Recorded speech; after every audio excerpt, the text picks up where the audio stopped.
Hi, Pep. I just wonder if you can update on the team news, please. How's Rodri for a start? Not for tomorrow. Kovacic, how is he progressing? Not for tomorrow. Okay. Anybody else in problems? Everybody for tomorrow. Okay. Hi, Pep. I mean, in terms of Rodri, do you have a time when you expect him back? Or? Not long. Not sure, but not long. We are in the process, in the timing that he will be back, and when he will be back, we'll wait a little bit more to be sure that it's fine. And on a different note, I mean, with Gianluigi Donnarumma, he's got several bookings for dissent this season. He obviously, and you didn't agree with the Newcastle goal, but I mean, do you have to sort of talk to him about talking to referees, or do you just let him get on with it? He has to defend his position.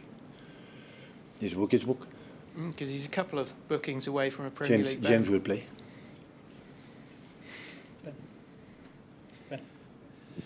Pep, there was evident frustration among the group at the end of that Newcastle game. How easy is it for that to get that out of the system, I suppose, because you've got a game so quickly coming up, a big game in Europe? No, it's immediately forgotten. The night a little bit thoughts about what happened, but it's massively important. So we have a half of our way in the group stage. We make an incredible good of 4 games, because even again the Monaco we play outstanding, and now we start the last 4 games, 2 at home, 2 away tomorrow. 13 the table in Bundesliga, massively important game to finish what we want to finish in the first 8, and of course winning tomorrow and 1 more point will be already qualified for the next round in front of the 23 or 24 teams like last season was in the first half. In the Bruges game, last one were out, so that's why tomorrow is important, and focus is what you have to do. And is this group good at moving on from disappointment from your experience? There's lots of players you've been with for a long time. And we have to. I don't know who will be able, but we have to. What happened in the past doesn't count. Hi Pep, it's your 100th Champions League game in charge of Manchester City tomorrow. How do you reflect on that achievement and in reaching another milestone in your coaching career? I realize I'm getting old. Every weekend is a milestone. So it's quite good. It means that every season we have been there. So the only team in England for the last 19 years, every season we have been there, and hopefully next season we'll be there too. So yeah, it's a huge competition. So nice, special for the players. They love it, managers and everyone. And to challenge yourself for the best teams in Europe is incredible, huge experience for the club. Is in terms of reputation, prestigious and financial issues, is massively important. The victory in 2023 will be the highlight, I guess. Are there any matches in that period which still keep you up at night, which you think, oh, what could have been? Yeah, there are, I would say, more disappointments. I would say that good moments. Have been a good moment, especially in group stages. We have been top every season except last season for a new format. But before it was always, before 1 or 2 games, we were qualifying, and after. Yeah, we more in moments in quarterfinals, semifinals for little margins, last minutes, and decisions that we cannot control. We are out, and have a lot. But of course, have been a top experience, good moment, but moments about define a team, a club, and sporty staff. So not everything is a flowers road, and everything is easy and comfortable. It's part of who we are. We had built as a team, as a club, and important we live it. That is what remains. Hi, Pep. You could come up against Claudio Echeverri tomorrow. Obviously, he's on loan at Bayer Leverkusen.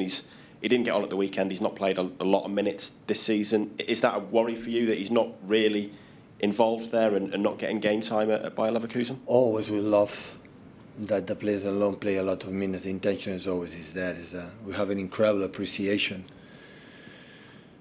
about him as a football player and what happened in Leverkusen. You have to ask, I don't know because I'm not bit involved, I didn't speak with him.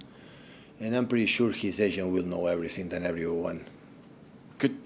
if he doesn't play much, would you look to potentially bring him back in January? Because a 19-year-old, I guess the idea is he needs to play games. It's a question for his beautiful agent. Chris.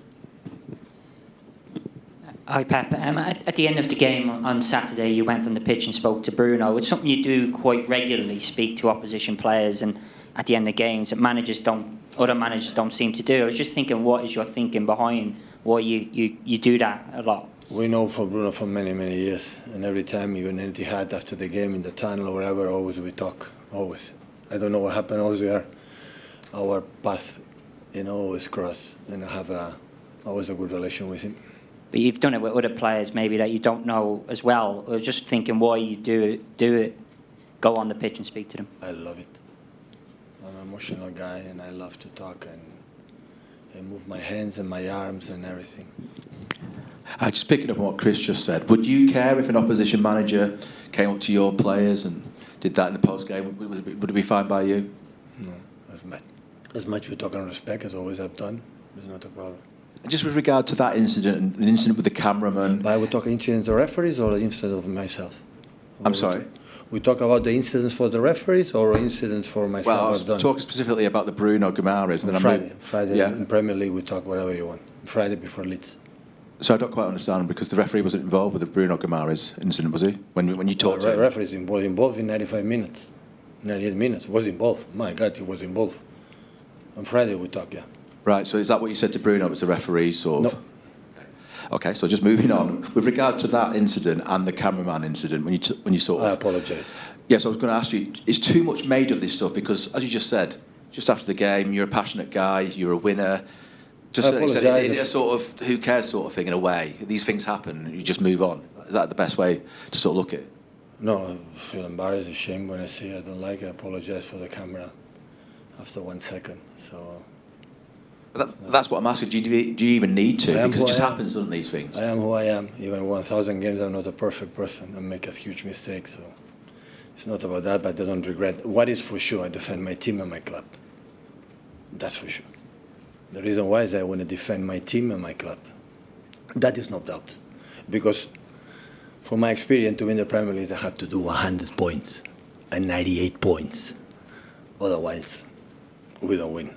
That's for sure. Will you get 98 points this season, losing 4 games in 12, I have to improve a lot. So, and even in the contenders. But mathematically, it's possible. What? 98 points.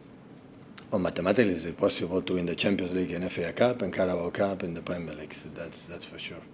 Even the teams mathematically can win the trebles and 4 Premier Leagues in a row. Mathematically, in 4 years can happen. Sorry? Quadruple this season, maybe?